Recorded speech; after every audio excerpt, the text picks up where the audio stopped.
हमारे जमाने में साइकिल 3 चरणों में सीखी जाती थी।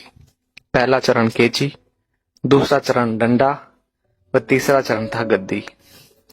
तब साइकिल चलाना इतना आसान नहीं था, क्योंकि तब घर में साइकिल बस एक होती थी जिसे पापा ही चलाया करते थे। तब साइकिल की ऊंचाई 24 इंच हुआ करती थी, जो खड़े होने पर हमारे कंधे के बराबर आती थी। ऐसी साइकिल से गद्दी चलाना मुनासिब नहीं होता था। केची वो कला होती थी जहां हम साइकिल के फ्रेम में बने त्रिकोण के बीच घुसकर दोनों पैरों को दोनों पेंडल पर रखकर चलाते थे।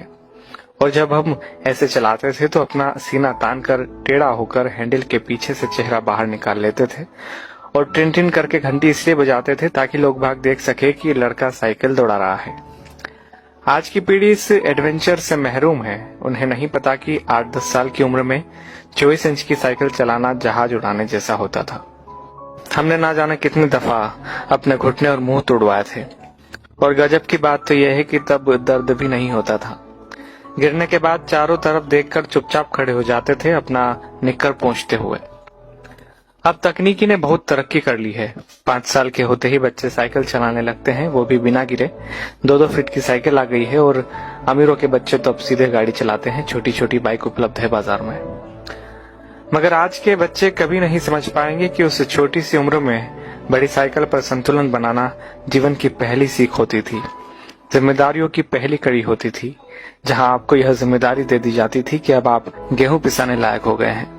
इधर से चक्की तक साइकिल डुगराते हुए जाइए और उधर से केची चलाते हुए घर वापस आइए। और यकीन मानिए, इस जिम्मेदारी को निभाने में खुशियां भी बड़ी गजब की होती थी। और यह भी सच है कि हमारे बाद केची प्रथा विलुप्त हो गई है।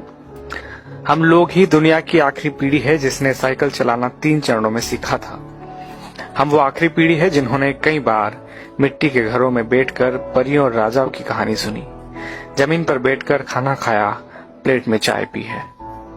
हम वो आखिरी लोग हैं जिन्होंने बचपन में मोहल्ले में मैदानों में अपने दोस्तों के साथ परंपरागत खेल, गिल्ली डंडा, लुका छुपी, खो खो, कबड्डी, कंचे जैसे खेल खेले हैं। हम वो आखिरी पीढ़ी के लोग हैं जिन्होंने कम या बल्ब की पीली रोशनी में होमवर्क किया है और नोवेल पढ़े हैं। हम उसी पीढ़ी के लोग हैं जिन्होंने अपनों के लिए अपने जज्बात खतों में आदान प्रदान किए हैं। हम वो आखिरी पीढ़ी के लोग हैं जिन्होंने कूलर, एसी व हीटर के बिना ही बचपन गुजारा है। हम वो आखिरी पीढ़ी के लोग हैं जो अक्सर अपने छोटे बालों में सरसों का ज्यादा तेल लगाकर स्कूल और शादियों में जाया करते थे। हम वो आखिरी पीढ़ी के लोग हैं जिन्होंने स्याही वाली दवात या पेन से कॉपी, किताबें, कपड़े और हाथ काले नीले किए हैं। हम वो आखिरी लोग हैं जिन्होंने टीचर से खूब मार खाई है। हम वो आखिरी लोग हैं जो मोहल्लों के बुजुर्गों को दूर से देखकर नुक्कड़ से भागकर घर आ जाया करते थे। हम वो आखिरी लोग हैं जिन्होंने गोदरेज सोप की गोल डिबिया से साबुन लगाकर शेव बनाई है, जिन्होंने गुड़ की चाय पी है, काफी समय तक सुबह काला या लाल दंत मंजन या सफेद टूथ पाउडर इस्तेमाल किया है।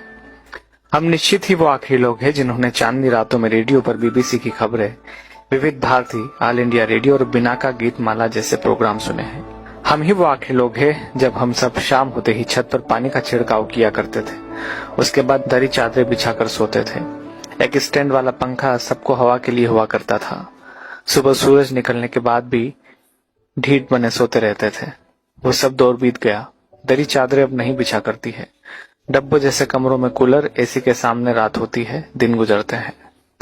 हम वो आखिरी पीढ़ी के लोग हैं जिन्होंने वो खूबसूरत रिश्तों और उनकी मिठास बांटने वाले लोग देखे हैं जो लगातार कम होते चले गए। अब तो लोग जितना पढ़ लिख रहे हैं उतना ही खुदगर्जी, अनिश्चितता, अकेलेपन व निराशा में खोते जा रहे हैं। हम ही वो खुशनसीब लोग हैं जिन्होंने रिश्तों की मिठास महसूस की है।